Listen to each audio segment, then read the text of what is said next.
What's up, Swolgers? Thanks for joining me on today's video where we're going to talk about 5 tips to become a better strongman athlete.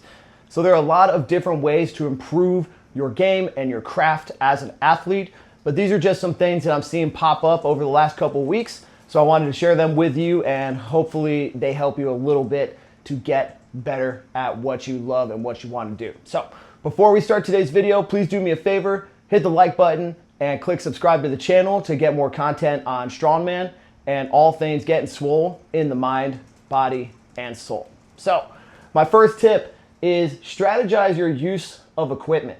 This applies more to what you're doing in the weeks and months leading up to the competition itself.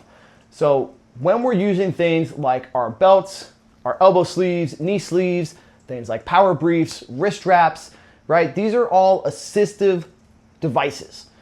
So that means that they are going to enhance your performance, but that only really happens when you are using the right technique and you are not relying on them all the time. So if your normal mode is to always wear your knee sleeves, you're not really going to get anything out of them when you need them the most. So think about how you can strategically add in a thing or two as you get closer to the competition day, because then it will have a carryover to your performance and allow you to get the most out of it. So, for me, I don't really like using my elbow sleeves or my knee sleeves when I'm training for, a log press until about like 4, 6, 8 weeks out, depending on the event and what I'm doing.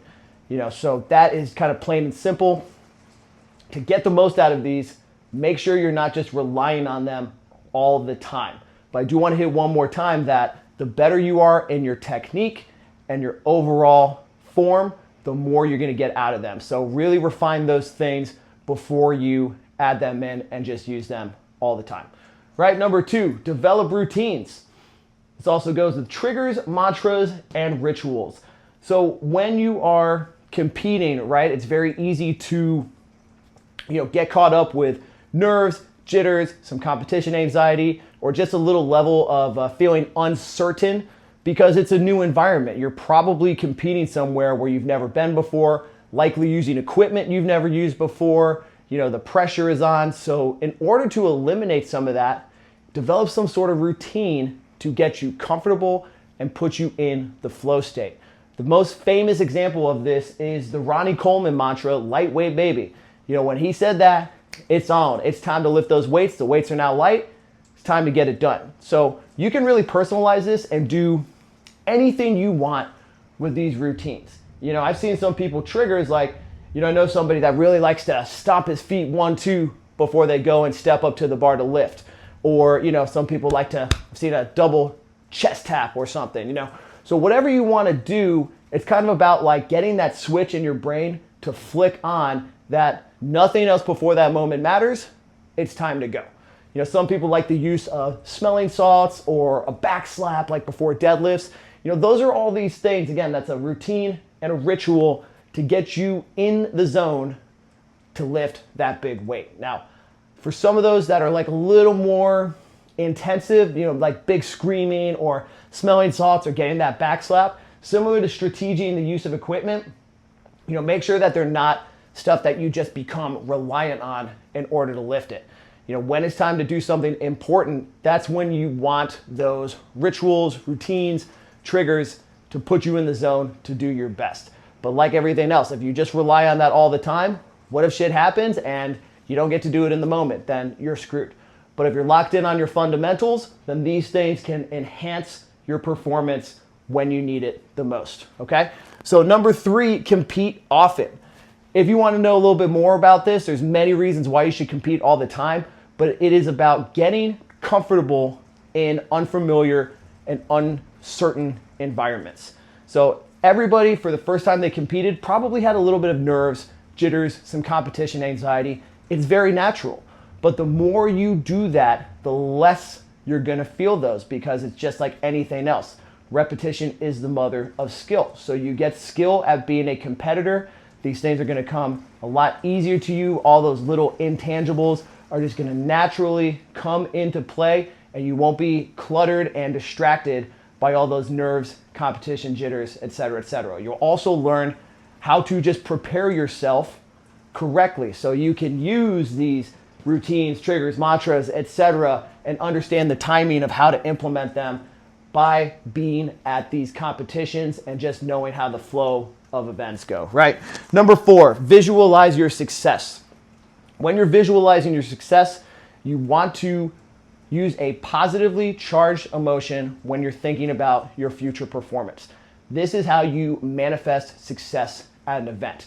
Now, I don't mean think about yourself as winning. Think about yourself in first place. I mean, think about things like, I feel so proud of how I did in that event. So by doing that and thinking about all those little things that are going into a lift. So I'll take my example that worked really well for me is the circus dumbbell. It's something I had a tough time on for a long time. But once I started practicing, I would put myself, sit in a quiet place, close my eyes and kind of run through my technique in my head, visualize how it felt in my hand, on my shoulder, the dip drive. I really put myself in that place and then think about how stoked and how proud I was that my training paid off in the moment. And that has allowed me to PR on the circus dumbbell at USS Nationals and also the log press at OSG Regionals, is just by visualizing my technique, believing that my training is getting me where I want to go, and feeling proud of my performance. And it has happened many times truly since I have started to implement it that way. So don't visualize yourself as like, oh, I'm the winner. Think about, I'm so stoked with how good that was for me, right?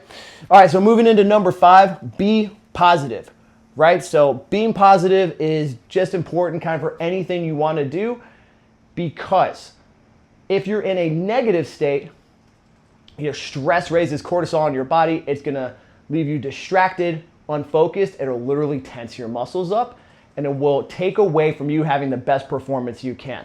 Now, doing some of these things, we can combine some strategies here to eliminate negativity and stress going into events, but shit happens. So, let's say you're a little flustered, something happens, somebody rubs you the wrong way. Just remember that this ultimately is what's gonna allow you to be a better lifter and athlete and help you tap into things like the flow state. When you are positive already, instead of using these things over here to overcome negativity, you can use your positive attitude to enhance what you've already been built and working on, right? So be positive. You have to practice this kind of in your daily life. And it's hard. Listen, I get mad, I get pissed sometimes, but I really am working my hardest all the time to maintain this positivity. So not only is that going to allow you to be relaxed and enter the flow state in a competition, but it's also going to give you an element of good luck. Now, there is a human element to judging in strongman. It's true. Get over it. If you are a grumpy, mean asshole, these judges subconsciously are going to be thinking in their heads, well, they'll know that. They'll just know that. And they're going to be less inclined to let you get away with a borderline rep, right? But on the opposite, you're going to be looked more favorably upon if you're a really nice, friendly person to everybody. Now, of course, people can tell the difference between sincerity and not. So don't just fake it just for the hell of it. You got to work on these things to actually allow you to be happy. This is what this is ultimately all about, is finding joy in the process. Finding joy in doing what you like to do.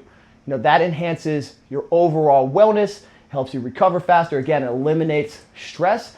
So doing this not only at competition, but by practicing in your daily routine, in your training, is just going to create a great, huge effect overall. People want to support and be around positive people. So you might find lucky things come your way, like you might find some new training partners that you attract. You're going to find new opportunities, and just better things will come your way. So these are just a couple, samples here. Like I said, I've been seeing a handful of these things in action over the last couple weeks, but there are many, many more tips on how to become a better competitor. If there's any that you really think are important or want to share, I really would love to hear from you in the comments. So let me know what you think. If you have any thoughts on any of these. As always, thank you so much for watching, and have a championship day.